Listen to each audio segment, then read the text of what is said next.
Chapter 7, Gratitude. The illustrations given in the last chapter will have conveyed to the reader the fact that the first step toward getting rich is to convey the idea of your wants to the formless substance. This is true, and you will see that in order to do so, it becomes necessary to relate yourself to the formless intelligence in a harmonious way. To secure this harmonious relation is a matter of such primary and vital importance that I shall give some space to its discussion here, and give you instructions which, if you will follow them, will be certain to bring you into perfect unity of mind with God.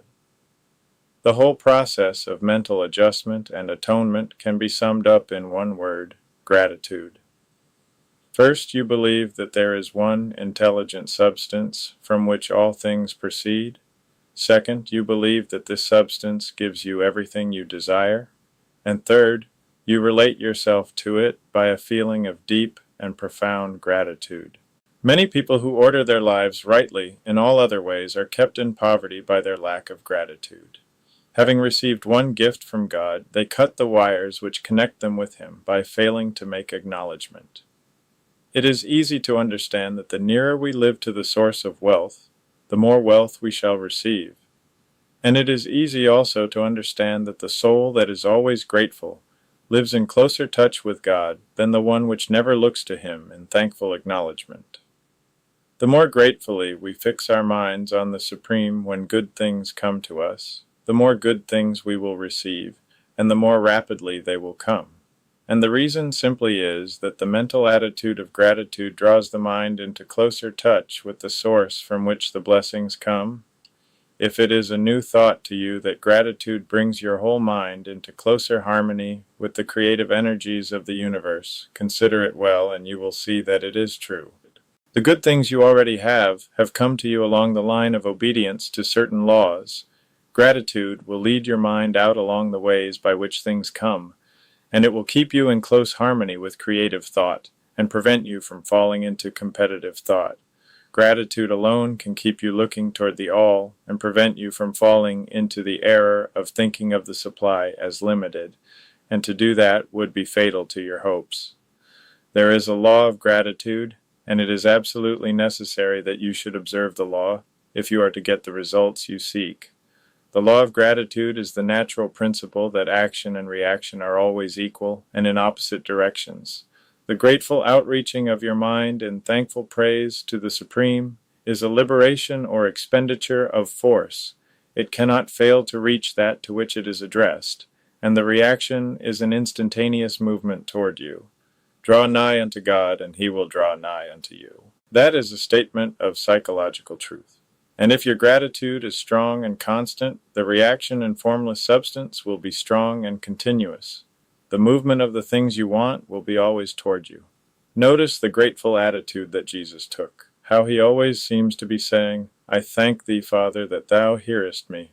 You cannot exercise much power without gratitude, for it is gratitude that keeps you connected with power.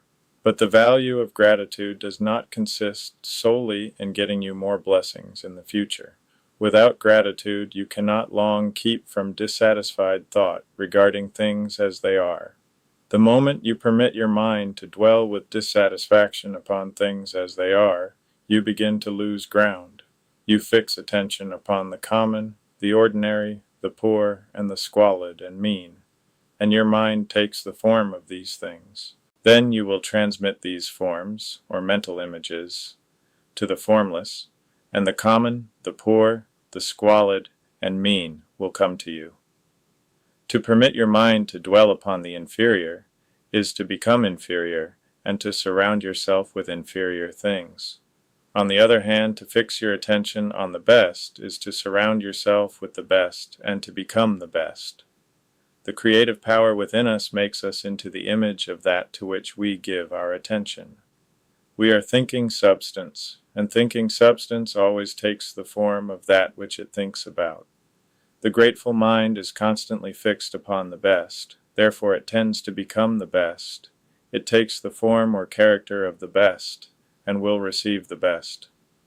Also, faith is born of gratitude.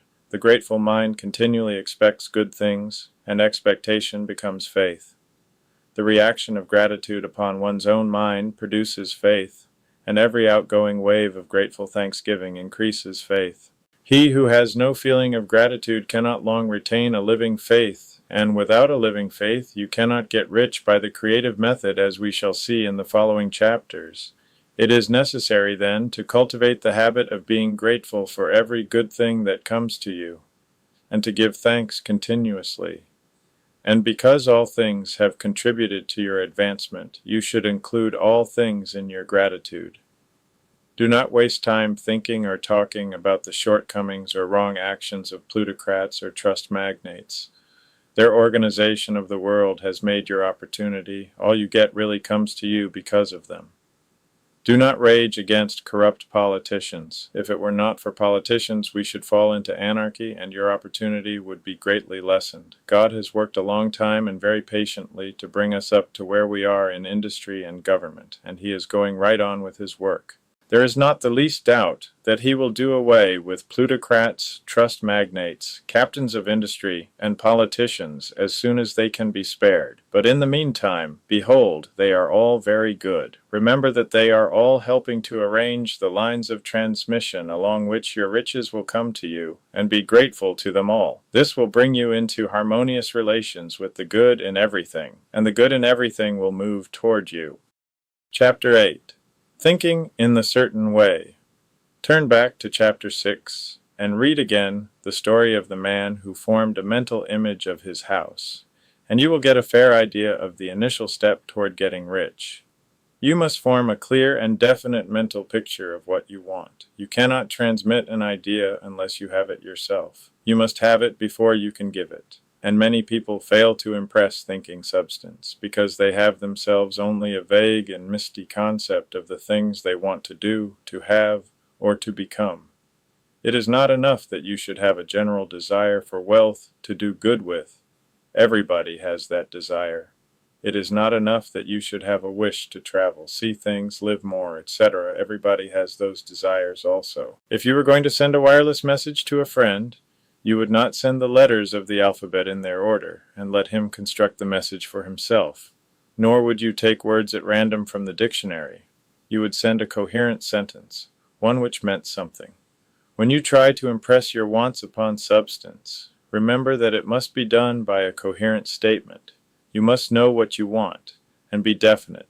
You can never get rich or start the creative power into action by sending out unformed longings and vague desires. Go over your desires just as the man I have described went over his house. See just what you want and get a clear mental picture of it as you wish it to look when you get it. That clear mental picture you must have continually in mind, as the sailor has in mind the port toward which he is sailing the ship. You must keep your face toward it all the time. You must no more lose sight of it than the steersman loses sight of the compass. It is not necessary to take exercises in concentration, nor to set apart special times for prayer and affirmation, nor to go into the silence, nor to do occult stunts of any kind. These things are well enough, but all you need is to know what you want, and to want it badly enough so that it will stay in your thoughts. Spend as much of your leisure time as you can in contemplating your picture, but no one needs to take exercises to concentrate his mind on a thing which he really wants. It is the things you do not really care about which require effort to fix your attention upon them. And unless you really want to get rich, so that the desire is strong enough to hold your thoughts directed to the purpose as the magnetic pole holds the needle of the compass, it will hardly be worthwhile for you to try to carry out the instructions given in this book. The methods herein set forth are for people whose desire for riches is strong enough to overcome mental laziness and the love of ease, and make them work. The more clear and definite you make your picture, then, and the more you dwell upon it, bringing out all its delightful details, the stronger your desire will be. And the stronger your desire, the easier it will be to hold your mind fixed upon the picture of what you want. Something more is necessary, however, than merely to see the picture clearly. If that is all you do, you are only a dreamer and will have little or no power for accomplishment. Behind your clear vision must be the purpose to realize it, to bring it out in tangible expression. And behind this purpose must be an invincible and unwavering faith that the thing is already yours, that it is at hand, and you have only to take possession of it. Live in the new house mentally until it takes form around you physically. In the mental realm, enter at once into full enjoyment of the things you want. Whatsoever things ye ask for when ye pray, believe that ye receive them, and ye shall have them, said Jesus. See the things you want as if they were actually around you all the time. See yourself as owning and using them. Make use of them in imagination, just as you will use them when they are your tangible possessions. Dwell upon your mental picture until it is clear and distinct, and then take the mental attitude of ownership toward everything in that picture. Take possession of it in mind, in the full faith that it is actually yours. Hold to this mental ownership. Do not waver for an instant in the faith that it is real. And remember what was said in a preceding chapter about gratitude. Be as thankful for it all the time as you expect to be when it has taken form. The man who can sincerely thank God for the things which as yet he owns only in imagination has real faith. He will get rich. He will cause the creation of whatsoever he wants. You do not need to pray repeatedly for the things you want. It is not necessary to tell God about it every day. Use not vain repetitions as the heathen do, said Jesus to his pupils. For your Father knoweth that ye have need of these things before ye ask him. Your part is to intelligently formulate your desire for the things which make for a larger life, and to get these desires arranged into a coherent whole, and then to impress this whole desire upon the formless substance, which has the power and the will to bring you what you want. You do not make this impression by repeating strings of words. You make it by holding the vision with unshakable purpose to attain it, and with steadfast faith that you do attain it. The answer to prayer is not according to your faith while you are talking, but according to your faith while you are working. You cannot impress the mind of God by having a special Sabbath day set apart to tell him what you want, and then forgetting him during the rest of the week. You cannot impress him by having special hours to go into your closet and pray, if you then dismiss the matter from your mind until the hour of prayer comes again. Oral prayer is well enough and has its effect, especially upon yourself, in clarifying your vision and strengthening your faith. But it is not your oral petitions which get you what you want. In order to get rich, you do not need a sweet hour of prayer. You need to pray without ceasing. And by prayer I mean holding steadily to your vision with the purpose to cause its creation into solid form, and the faith that you are doing so. Believe that ye receive them. The whole matter turns on receiving, once you have clearly formed your vision. When you have formed it, it is well to make an oral statement, addressing the supreme in reverent prayer, and from that moment you must, in mind, receive what you ask for. Live in the new house, wear the fine clothes, ride in the automobile, go on the journey, and confidently plan for greater journeys. Think and speak of all the things you have asked for in terms of actual present ownership. Imagine an environment and a financial condition exactly as you want them, and live all the time in that imaginary environment and financial condition. Mind, however, that you do not do this as a mere dreamer and castle builder. Hold to the faith that the imaginary is being realized and to the purpose to realize it. Remember that it is faith and purpose in the use of the imagination which make the difference between the scientist and the dreamer, and having learned this fact, it is here that you must learn the proper use of the will. Chapter 9. How to use the will. To set about getting rich in a scientific way, you do not try to apply your willpower to anything outside of yourself. You have no right to do so, anyway. It is wrong to apply your will to other men and women in order to get them to do what you wish done. It is as flagrantly wrong to coerce people by mental power as it is to coerce them by physical power. If compelling people by physical force to do things for you reduces them to slavery, compelling them by mental means accomplishes exactly the same thing. The only difference is in methods. If taking things from people by physical force is robbery, then taking things by mental force is robbery also. There is no difference in principle. You have no right to use your willpower upon another person, even for his own good, for you do not know what is for his good. The science of getting rich does not require you to apply power or force to any other person in any way whatsoever. There is not the slightest necessity for doing so. Indeed, any attempt to use your will upon others will only tend to defeat your purpose. You do not need to apply your will to things in order to compel them to come to you. That would simply be trying to coerce God and would be foolish and useless as well as irreverent. You do not have to compel God to give you good things any more than you have to use your willpower to make the sun rise. You do not have to use your willpower to conquer an unfriendly deity, or to make stubborn and rebellious forces do your bidding. Substance is friendly to you and is more anxious to give you what you want than you are to get it. To get rich, you need only to use your willpower upon yourself. When you know what to think and do, then you must use your will to compel yourself to think and do the right things. That is the legitimate use of the will in getting what you want, to use it in holding yourself to the right course. Use your will to keep yourself thinking and acting in the certain way. Do not try to project your will, or your thoughts, or your mind out into space, to act on things or people. Keep your mind at home. It can accomplish more there than elsewhere. Use your mind to form a mental image of what you want, and to hold that vision with faith and purpose. And use your will to keep your mind working in the right way. The more steady and continuous your faith and purpose, the more rapidly you will get rich, because you will make only positive impressions upon substance, and you will not neutralize or offset them by negative impressions. The picture of your desires, held with faith and purpose, is taken up by the formless and permeates it to great distances throughout the universe, for all I know. As this impression spreads, all things are set moving toward its realization. Every living thing, every inanimate thing, and the things yet uncreated are stirred toward bringing into being that which you want.